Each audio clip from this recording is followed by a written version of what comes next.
여러분, 새해가 어떻게 오나요? 내일이면 새해입니다. 새해는 어떻게 오는 것인가요? 시간이 가면 오나요? 2023년 캘린더를 치우고 2024년 캘린더를 교체하면 여러분, 새해가 오는 걸까요? 여러분, 새해 하면 새로운 해를 이야기합니다. 여러분, 시간적으로 새해가 내일 오는 것은 여러분 맞습니다. 그러나 내일 온 그 날이 정말 새해냐라는 거예요. 여러분을 새롭게 하는 해가 되느냐라는 것이죠. 제가 확신하지만 여러분이 오늘 가서 집에 자고 일어나서 내일 일어나도 아무런 변화가 없을 것입니다.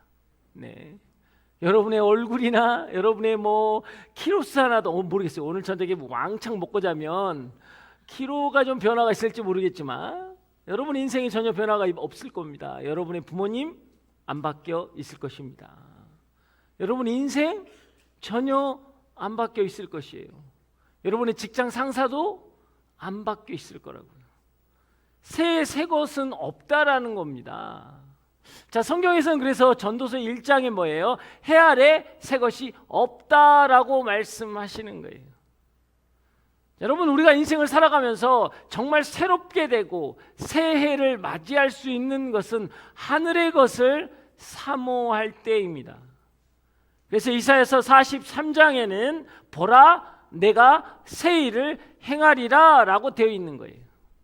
여러분, 언제나 새 일을 행하고 계시는 그 하나님과 우리가 바른 관계 속에 있을 때 그 사람의 시간만이 하나님에 의해서 새로운 시간이 되고 새로운 날이 되고 새로운 달이 되고 새로운 년이 되는 거예요. 그래서 우리는 하나님과 함께하는 훈련이 필요하다라는 것입니다. 예수님을 만나고 복음을 들은 사람들은 여러분 새로운 시간들을 경험했어요.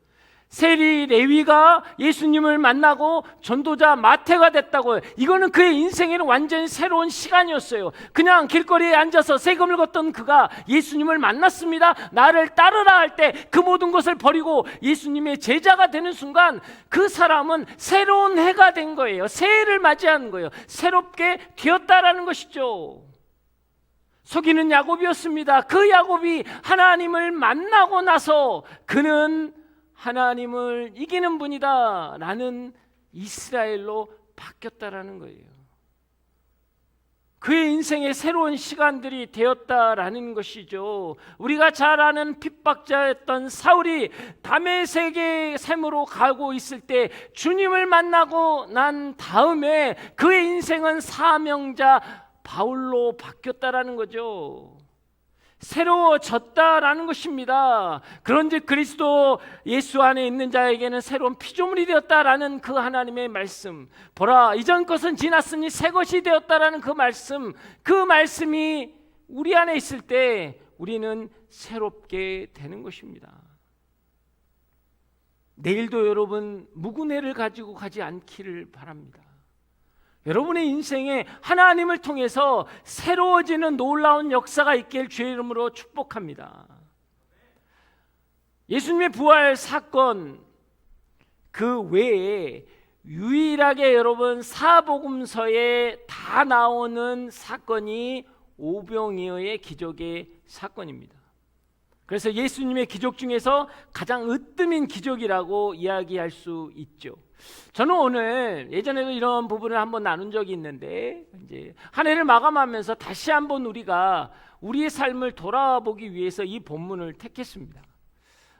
여러분 성경에 보면 황당한 기적 사건이 참 많아요. 죽은 자를 살리시고 이미 시신이 상한 냄새까지 나는 그런 상황 가운데에서 그 시신을 살리셨던 예수님, 무리를 걸어가신 예수님, 오늘 저희가 나눌 이 본문에 장정만 5,000명이기 때문에 지금도 마찬가지지만 항상 사모하는 데는 여자가 많을까요? 남자가 많을까요? 할렐루야. 네, 자신 있게 대답하시는군요. 네, 역시 여자가 많지요. 장정이 5,000명이면 여자는 훨씬 많았겠죠. 근데 남녀노소, 그러니까 어린아이나 나이 드신 분을 숫자를 세지 않았기 때문에 15,000명에서 20,000명, 그렇게 많은 숫자의 사람이 보리떡 5개와 물고기 2마리로 배불리 먹고도 12광주리가 남았다. 완전히 황당한 이야기죠. 그래서 예수 안 믿는 분들은 이런 것 때문에 못 믿어요. 이건 거의 뻥 같잖아요. 뻥 같지 않으세요? 여러분 아멘이 되세요? 여러분 인생에 나 5,000원밖에 없어 딱 그랬더니 예수님이 기도하시고 딱 했더니 그냥 막 이게 막 수십억이 됐어. 그런 일은 없잖아요, 여러분. 아니 우리가 솔직하게 한 해가 가는데 이제는 솔직히 줄 필요가 있어요, 여러분이. 아무리 믿음이라고 해도 안 믿어지는 거 안 믿어지는 거예요. 자, 그런데 왜 성경은 이렇게 황당한 하나님의 역사 이야기들을, 기적의 이야기들을 쓰고 있느냐라는 거예요. 여러 이유가 있지만 첫 번째 중요한 이유는 하나님이 살아 역사하시는 분이라는 하나님을 확증하는 거예요. 우리는 보고 듣고 경험하고 인식하는 것들을 우리는 믿습니다. 그것들을 파악이 돼야 이렇구나라고 우리가 인지되어져야 믿는다라는 것이죠. 내 경험과 내 인식 밖에 있는 것은 우리는 모른다라고, 믿지 않는다라고 이야기합니다. 근데 굉장히 아이러니하게도 지금 지구가 자전하고 돌고 있잖아요. 지구가 이 자전하는 소리가 있다라는 거예요. 근데 우리는 들리지 않습니다. 여러분 지금 수많은 전파들이 지나다니고 그 전파들에게는 파동이나 파장이 있다라고 과학적으로 증명이 됐어요. 그러나 우리는 보지 못합니다. 소리가 들리지 않아요. 여러분 지금 여러분요 이 안에도 수많은 바이러스나 벌레들이 기어 다녀요. 근데 소리가 들리지 않는다라는 거예요. 개미가 기어가는 소리를 여러분 들으십니까? 그게 들리면 병원에 갔다 오셔야 돼요. 들리지 않아요, 여러분. 들리지 않는다고 없는 건 아니고 우리가 듣지 못한다고 해서 소리가 나지 않는 건 아니잖아요. 영이신 하나님, 회전체가 없으신 하나님, 그래서 그 하나님을 우리는 없다라고 하는 거예요. 우리가 보지 못하기 때문에, 인식하지 않기 때문에. 그래서 하나님께서는 우리의 상식과 인식을 뛰어넘는 기적을 일으키는 순간 하나님이 여기 계시다는 강력한 메시지를 선포하는 것입니다. 그것 때문에 여러분 우리는 기적이 우리를 살리는 게 아니라 그 안에 있는 메시지가 우리를 살리는 거예요. 여러분 이걸 아셔야 돼요. 여러분의 삶의 현장 가운데 하나님이 많은 일들을 하실 수는 있어요. 그러나 그 일들이 여러분을 살리는 게 아니에요. 그 일들을 통해서 하나님이 하시는 말씀, 그 메시지가 나를 살린다라는 것이죠. 여러분 기적을 보고요 예수님을 찬양하며 따랐던 군중들이 상황이 바뀌니까 어떻겠습니까? 조롱하고 비난하는 폭도로 바뀌었습니다.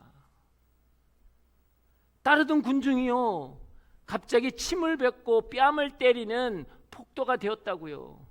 그들은요 기적을 경험했다고요. 오병이어 기적도 경험했습니다. 죽은 자가 살아나는 것도 보았습니다. 하나님의 놀라운 역사들, 안진뱅이가 일으키고 장님이 눈을 뜨는 걸 보았다라는 거죠. 아니요, 물 위를 걸어오시는 예수님을 제자들이 보았다라는 거죠. 그렇지만 그 기적을 볼 때는 주님을 따르는 제자였지만 상황이 바뀌니까 어떻게 했습니까? 기적은 생각나지 않고 도망자가 됐어요. 예수님을 부인하는 자가 되었다라는 거죠. 여러분 인생에서 하나님의 기적이 여러분의 필요를 채울 수는 있지만 여러분을 바꿀 수는 없다라는 거예요. 새로운 해를 맞이할 수는 없다라는 거예요. 내 인생의 새로운 해는 기적으로 되는 게 아니에요. 여러분 기적이 믿음을 이끄는 게 아니고요 믿음이 기적을 이끄는 거예요. 나의 삶의 자리에서 하나님의 기적이 있다는 것은 Here I am, 하나님이 여기 계시다라고 말씀을 선포하는 것입니다. 전지전능하신 엘로힘의 하나님, 그 하나님이 우리와 관계하시고 우리 가운데 언약을 주시는 여호와 하나님으로 불려지기를 원하신다라는 뜻이에요. 그래서 우리에게 보여주시길 원하시는 겁니다. 전능하신 하나님이 아바 아버지, 나는 너의 구원자라는 것을 우리에게 보여주시기 위해서 오늘도 역사하시고 여러분 가운데 나타나셔서 일하시는 걸 보여주기 원하신다라는 거예요. 우리가 아는 여호와 이레는 언제 생겼습니까? 여러분, 아브라함이 이삭을 죽이려고 할 때 순양을 갑자기 숲풀에 걸려서 묶여있는 순양을 예비했어요. 그래서 여호와 이레, 이것도 기적적인 사건이에요. 여러분, 여호와 니스는 무엇입니까? 아말렉과 전쟁에서 모세가 손을 들면 이기고 손을 내리면 지는 거예요. 그래서 거기에서 나온 게 여호와 니스, 하나님은 승리시다라는 거거든요. 이게 황당하잖아요. 손만 들면 이기고 손만 내리면 지는 거, 이것도 기적적인 역사였다라는 거죠. 여호와 살라움은 무엇입니까? 기드온이 뭐예요? 천사가 나타나서 두려워할 때 하나님은 평안이다, 두려워하지 말라라고 하셨어요. 그리고 여호와 라파는 어떤 것입니까? 이스라엘 백성이 10가지 재앙으로 그들이 이제는 출애굽할 수 있었지만 하나님이 약속하셨어요.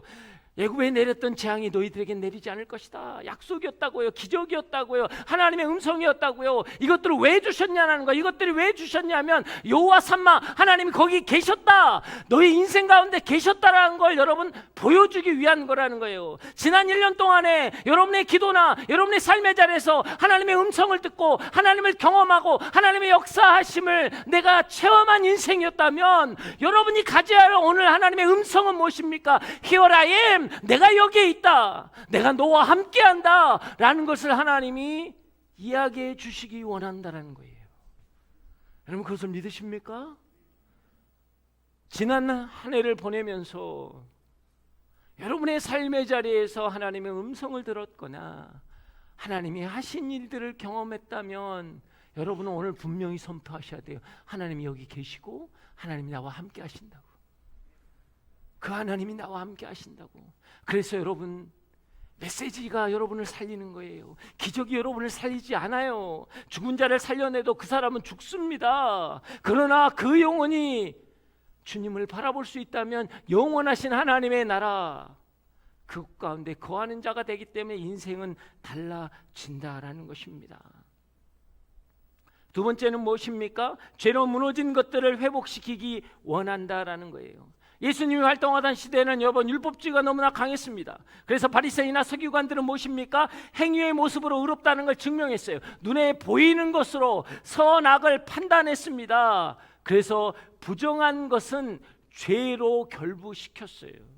장애를 가지고 태어나면 무엇입니까? 저 사람의 죄인가 아니면 부모가 지은 죄인가라고 이야기했어요. 여러분, 질병에 시달리거나 가난하면 뭐예요? 남모를 그가 죄를 지었기 때문에 저렇게 되었다라고 이야기했다라는 것이죠. 흠이 있는 것은 거룩하지 못하다라는 거예요. 율법주의 관점에서는 그건 죄인이라고 이야기했던 것입니다.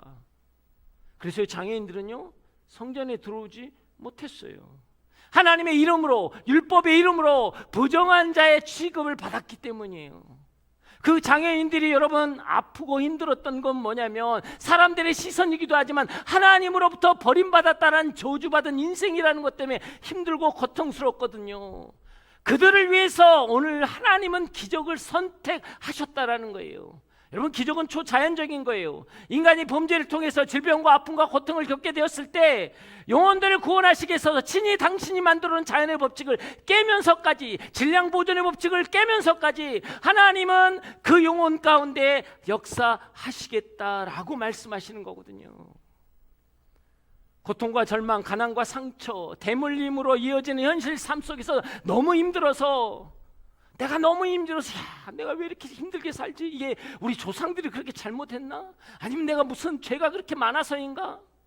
마치 하나님께 버림받은 죄인처럼 느껴지고 소망을 잃고 고통 가운데 살아가는 사람들, 안 되는 인생은 진짜 안 되는구나, 안 되는 인간은 뭘 해도 안 돼라고 스스로 절망 속에 밀어넣는 그 사람들에게 주님은 당신의 기적을 보이심으로 죄에 무너져 있는 우리의 형상을 회복하시겠다라는 거예요. 그래서 오늘 이 시간에도 여전히 하나님의 기적은 일어납니다. 여러분, 믿으십니까? 이 시간에도 그 죄악 가운데 빠져있고 그 절망 가운데, 그 두려움 가운데, 그 낭만 가운데 빠져서 어찌할 바를 모르는 영혼들이 있기 때문에 오늘 하나님은 기적을 반드시 일으키실 거예요. 내가 너를 그 저주에서, 그 저주의 쇠사슬에서, 그 묶임에서 풀려나게 하리라 라고 하나님은 보여주시기 때문이에요. 그래서 우리는요, 기적을 위한 기적을 사모하는 게 아니라 우리 영혼을 위한 기적을 사모해야 하는 거예요. 성경에서 나오는, 그래서 여러분이 큐티하고 묵상하고 읊조릴 때 모든 기적들이나 이적이나 역사를 여러분 책을 읽는 독자처럼 읽어서는 안 된다라는 거예요. 그 기적이나 이적의 사건들이 오늘 나의 삶 가운데 끌어당겨야 한다라는 거예요.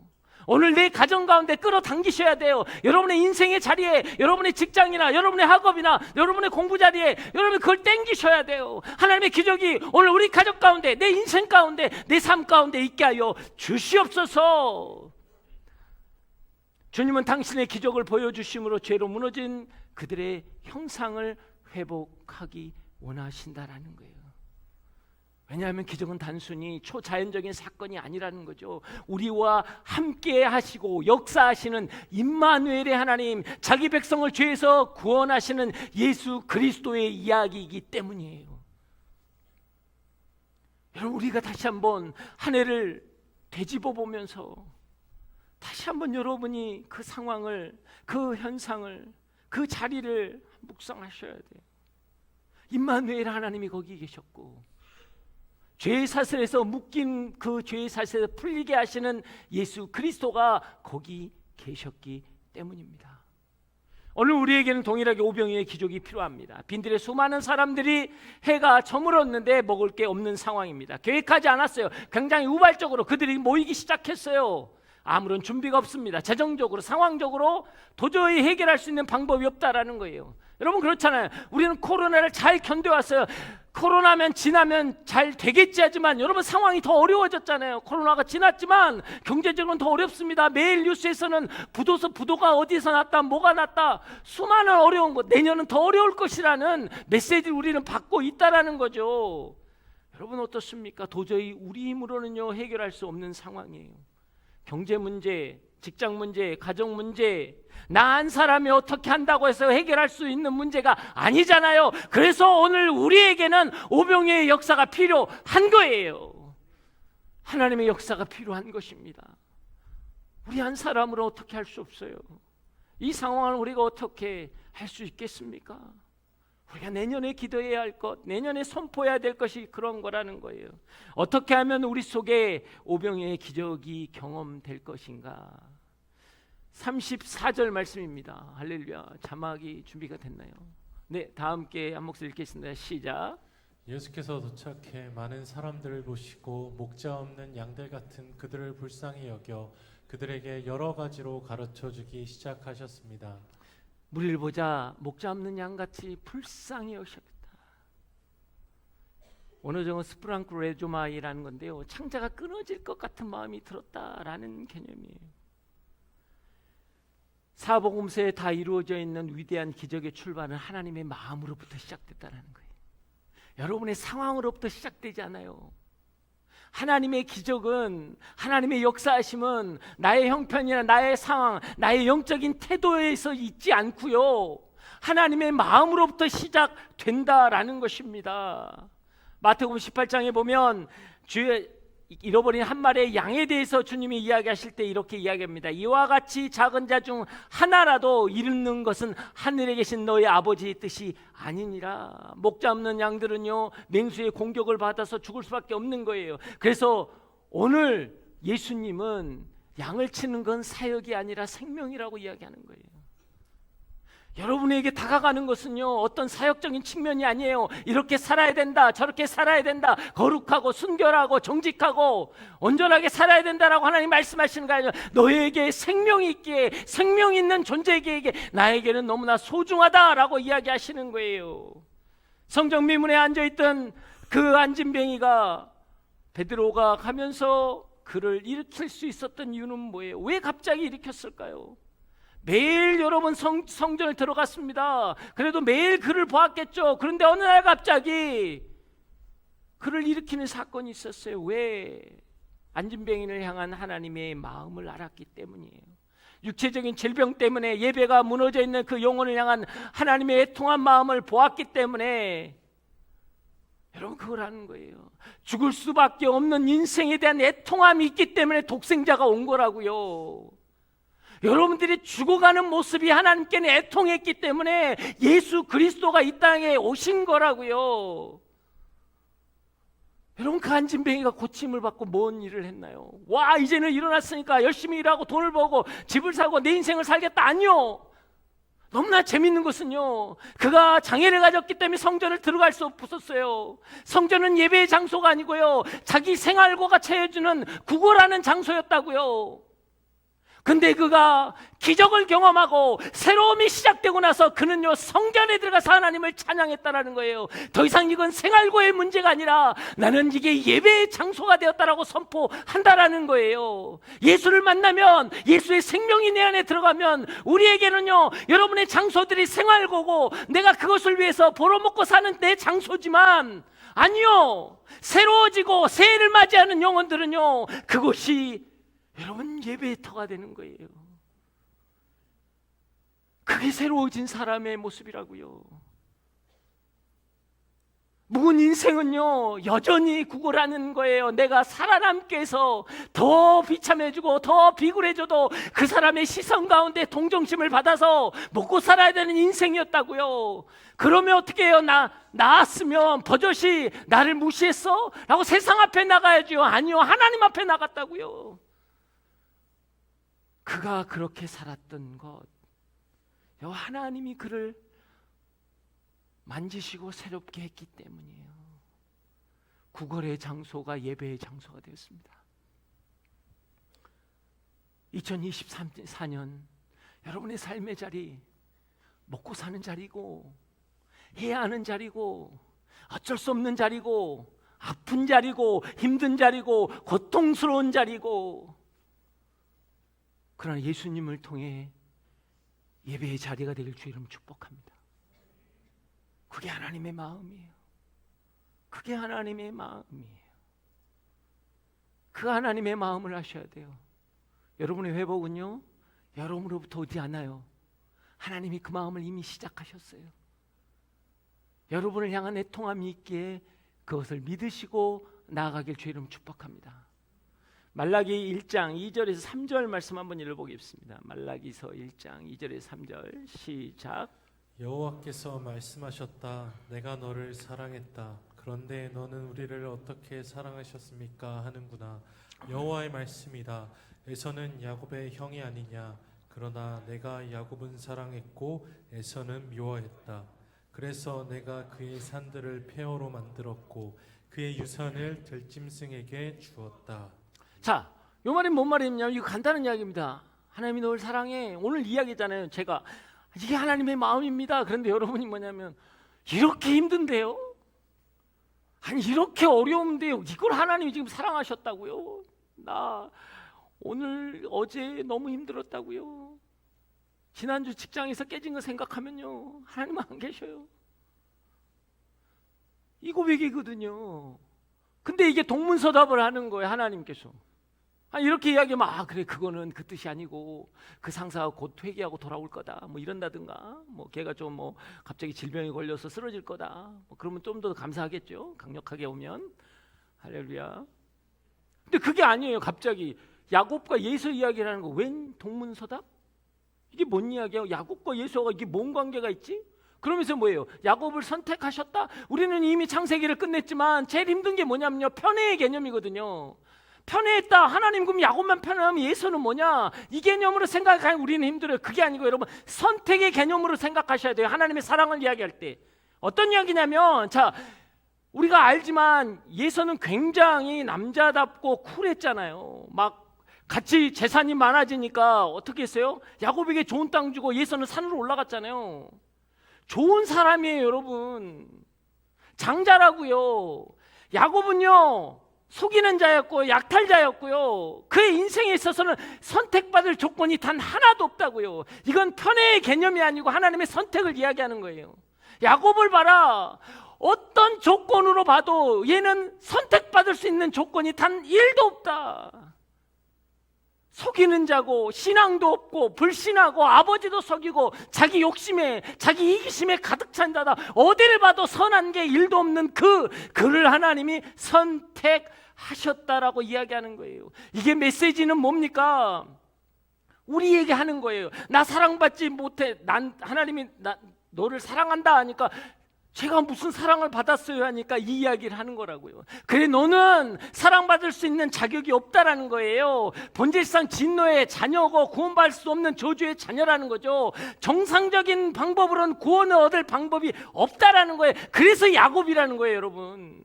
우리는 정상적인 방법으로 나이스하게 설명해서 바뀌어서 삶이 온전해져서 구원을 받을 사람이 아니라는 거예요.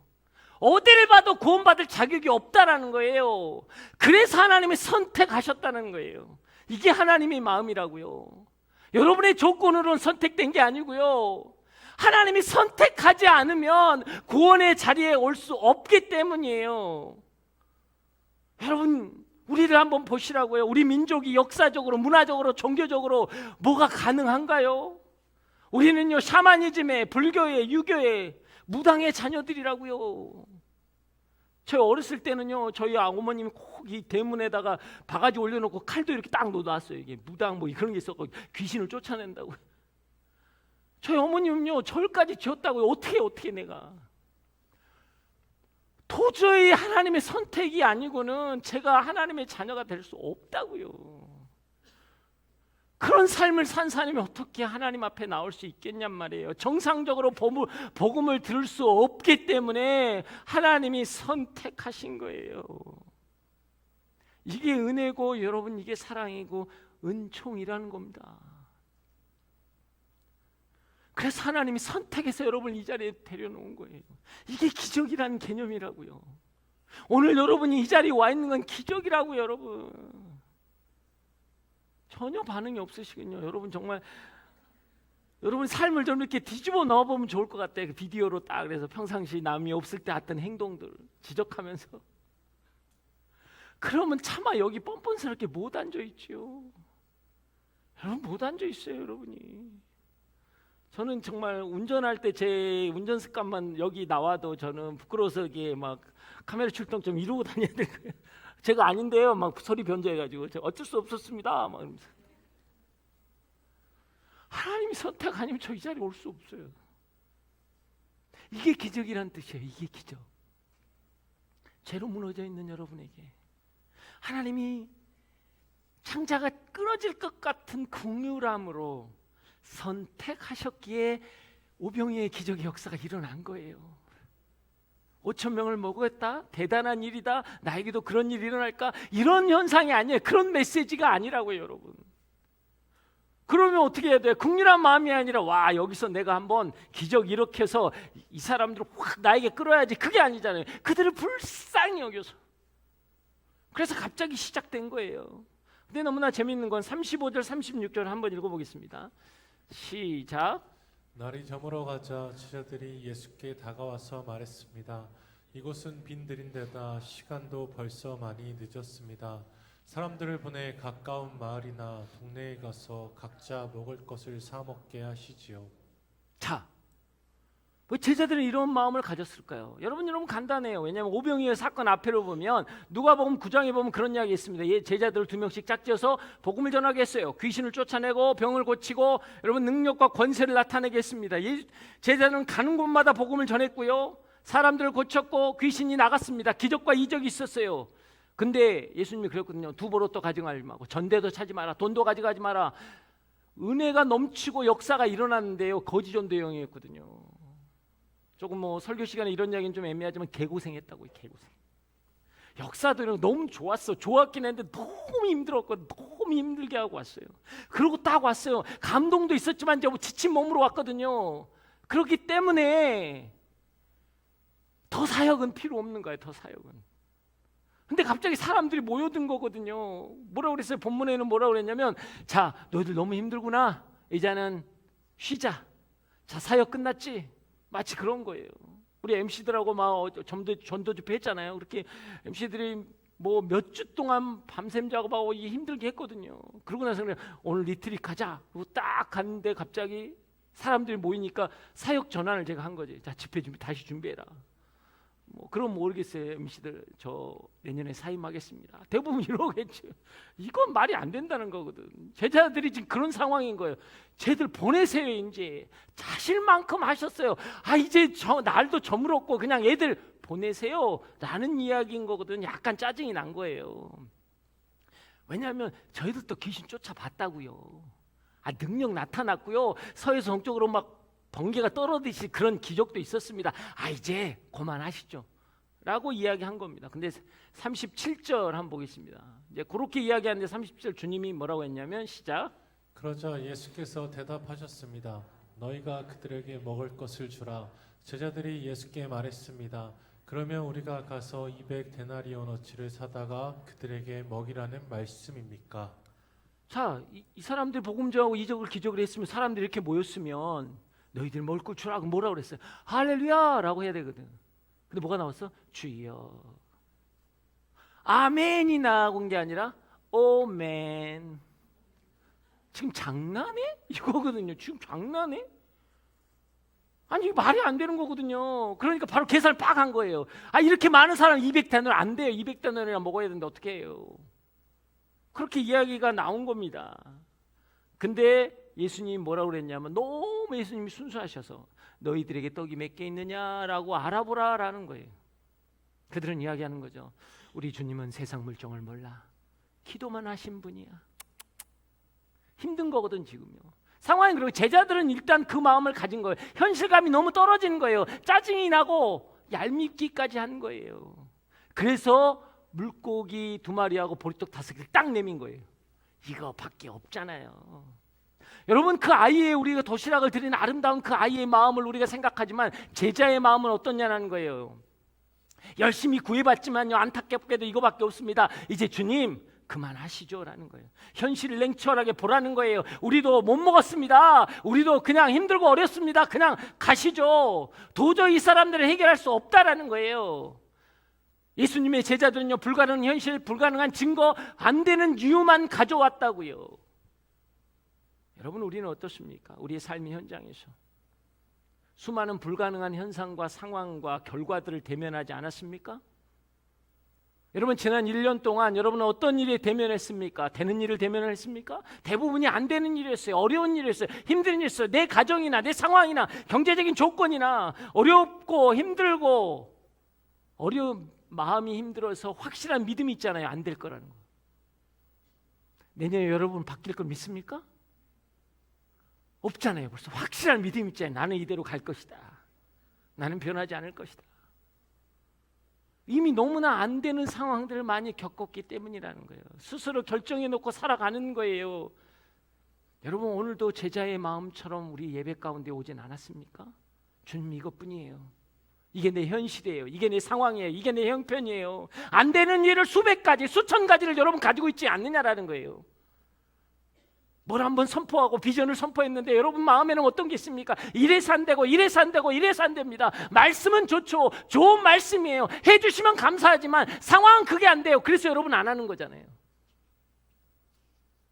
여러분 다 여러분 살 빼고 싶잖아요. 다 살 빼고 싶어요. 근데 들어보면 안 되는 이유가 참 많아요. 바쁘고 힘들고 형편이 안 되고 그런 일 제가 그렇게 운동할 만한 형편은 안 돼요. 뭐가 안 돼? 먹을 형편은 되시더만 밤늦게 라면 먹을 형편 그 시간에 운동하면 충분히 빠져요.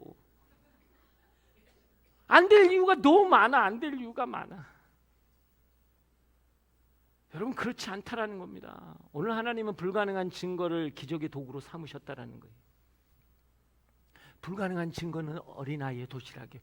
확실히 불가능해요. 끝났어. 안 돼. 할 수 없어. 그래서 제자들이 내민 거예요. 아멘하고 믿음으로 온 게 아니에요. 안 되잖아요. 주님 이 많은 2만 명 되는데 고작 도시락 하나예요. 여러분의 인생에 그렇게 오는 거예요. 지금 오늘 여기에 그렇게 오신 분이 계십니까? 내 인생은 안 돼요. 뭘 해도 안 되는 인생이에요. 하나님을 설득하라고 혹시 오셨습니까? 하나님은 그 불가능한 그 증거를 하나님의 기적의 도구로 삼으실 것입니다. 여러분의 인생 가운데 수많은 불가능한 것들을 하나님의 놀라운 역사로 일으킬 거라는 거예요. 보잘것없는 빵 부스러기 하나로 하나님이 붙잡고 계시면 역사가 일어나는 거예요. 그런데 여러분, 보잘것없는 그 빵 부스러기 붙잡고 있으면 여러분은 그렇게 이야기할 거예요. 살기 위해서 일하고요, 어쩔 수 없어서 일하고요, 하루하루 의미 없이 살아갑니다. 소망을 품기에는 너무나 초라한 내 현실과 조건 때문에 어떤 기대와 열심과 열정도 없습니다 라는 거예요. 연약한 내 손에 있는 그것들, 변변치 않은 그것들, 고작 어린아이 한 끼밖에 해결할 수 없는 그것, 그 도시락, 그러나 주님께 드리려면 그 손에 들으면 하나님의 역사가 일어난다는 겁니다. 여러분 믿으십니까? 저는 우리 드림 플러스 우리 청년부들이 내년에는 여러분이 보잘것없다고 생각했던 그것들을 주님께 드리십시오.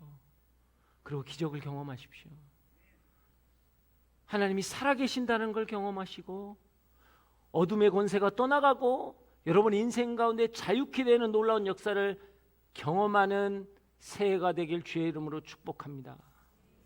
그 은혜가 여러분을 살릴 것입니다.